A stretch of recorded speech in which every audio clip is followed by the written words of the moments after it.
Halo, kita bertemu kembali.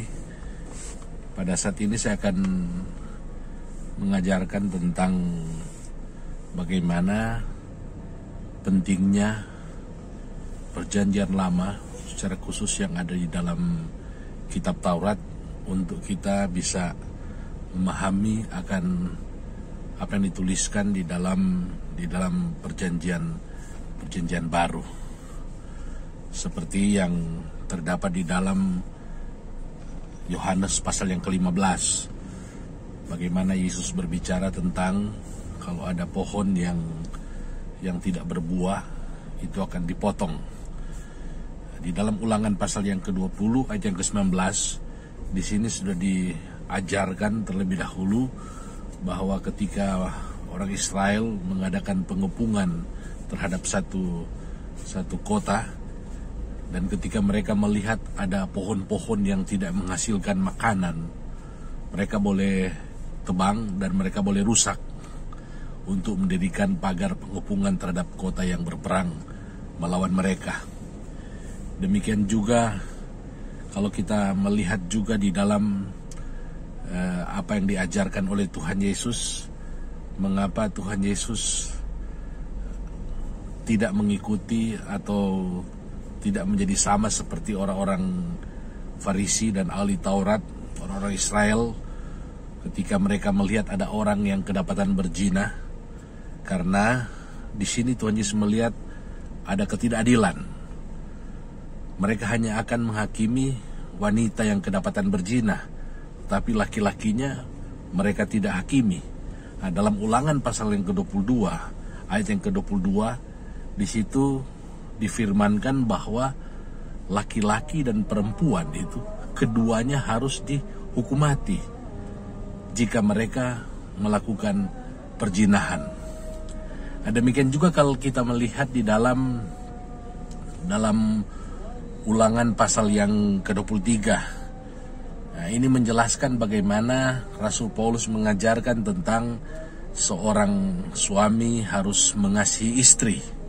Demikian juga istri harus mengasihi suami. Nah, dalam Ulangan pasal yang ke-23, di sini diajarkan bahwa seorang laki-laki kalau dia akan pergi berperang, maka dia diharuskan untuk jangan dulu pergi, tetapi dia harus mengurus dulu keperluan rumah tangganya.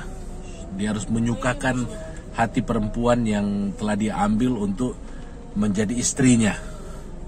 Nah, diajarkan juga di dalam Ulangan pasal yang ke-23 tentang bagaimana kita harus memperhatikan orang yang bekerja kepada kita.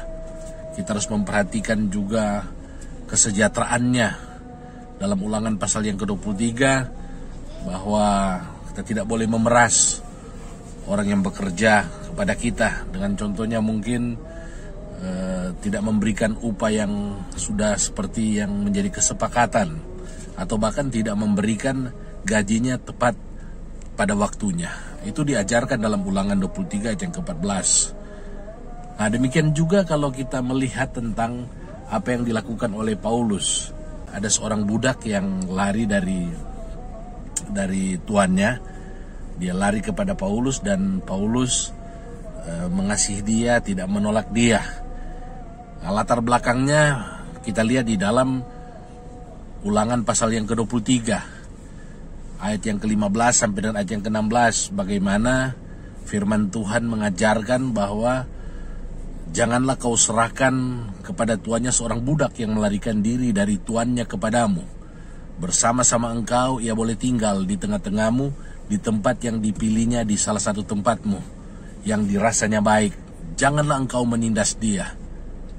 Itu yang diajarkan oleh perjanjian lama, oleh hukum Taurat, dan Rasul Paulus melakukannya.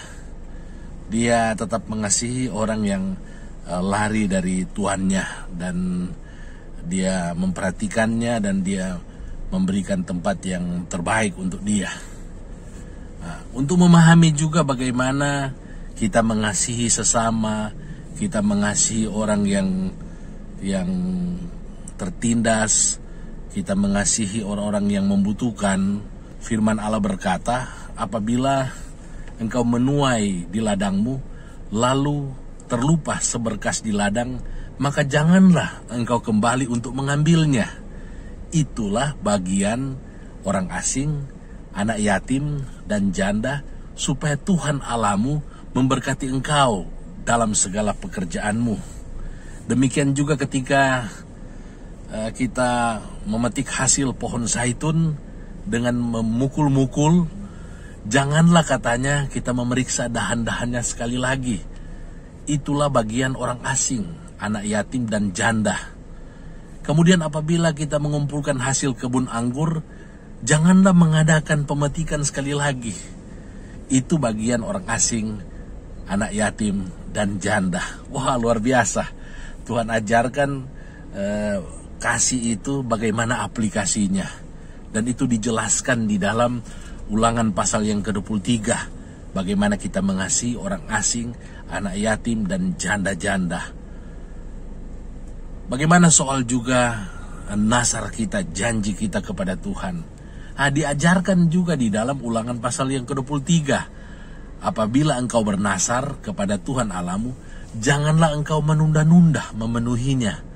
Sebab tentulah Tuhan Allahmu akan menuntutnya daripadamu, sehingga hal itu menjadi dosa bagimu. Tetapi apabila engkau tidak bernasar, maka hal itu bukan menjadi dosa bagimu. Apa yang keluar dari bibirmu harus kau lakukan dengan setia, sebab dengan sukarela kau nasarkan kepada Tuhan Allahmu sesuatu yang kau katakan dengan mulutmu sendiri. Jadi soal nasar, soal janji yang harus ditepati, itu juga diajarkan di dalam Ulangan pasal yang ke-23, ayat yang ke-21 sampai dengan ayat yang ke-23. Dan kalau kita tahu kisah tentang bagaimana juga para murid diizinkan oleh Tuhan untuk memetik gandum di kebun orang lain, mungkin ada yang berkata, wah ini Tuhan mengajarkan seperti mencuri. Tetapi jangan dulu berpendapat seperti itu.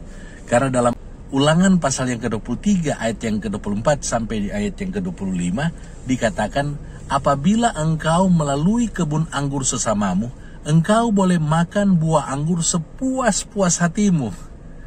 Tetapi tidak boleh kau masukkan ke dalam bungkusanmu. Itu bukan untuk dimakan, itu untuk dijual mungkin ya.